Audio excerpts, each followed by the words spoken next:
प्रधानमंत्री नरेंद्र मोदी ने शुक्रवार को 7 नई रक्षा कंपनियों को राष्ट्र को समर्पित किया। उन्होंने कहा है कि ये शुभ संकेत है कि विजयदशमी के दिन ये कार्यक्रम हो रहा है। शस्त्र पूजन से इस कार्यक्रम की शुरुआत हुई। भारत शक्ति को इस सृजन का माध्यम मानता है। उन्होंने कहा है कि आज के दिन ही पूर्व राष्ट्रपति भारत रत्न डॉक्टर APJ अब्दुल कलाम साहब की जयंती भी है।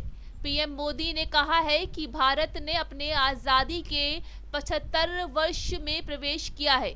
जो काम दशकों से अटके थे, देश उन्हें पूरा कर रहा है।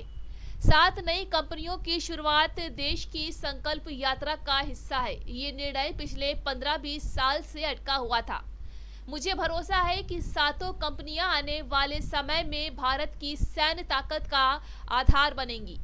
प्रधानमंत्री ने कहा है कि हमारी ऑर्डिनेंस फैक्ट्रियां दुनिया की शक्तिशाली फैक्ट्रियों के रूप में जानी जाती थी। इनके पास लंबा अनुभव है। विश्व युद्ध के समय इनका दमखम दुनिया ने देखा है। समय के साथ भारत सामरिक जरूरतों के लिए विदेशों पर निर्भर हो गया है।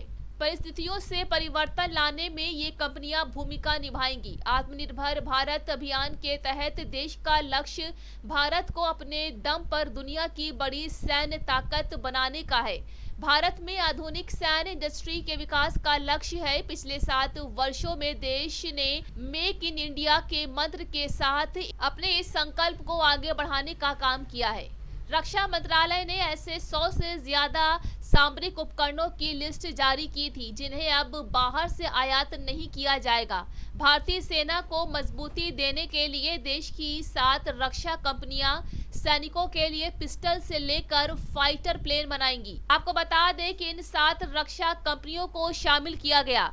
इनमें advance weapons and equipment India limited, troop comforts limited, India optical limited, munition India limited, Avani armoured vehicles, gliders India limited, Yantra India limited है। ये कंपनियां गोला बारूद और विस्फोट वाहन, हथियार और उपकरण, सैन्य सुविधा item, opto electronics, gear, parachute और सहायक उत्पादों का उत्पादन करेंगी।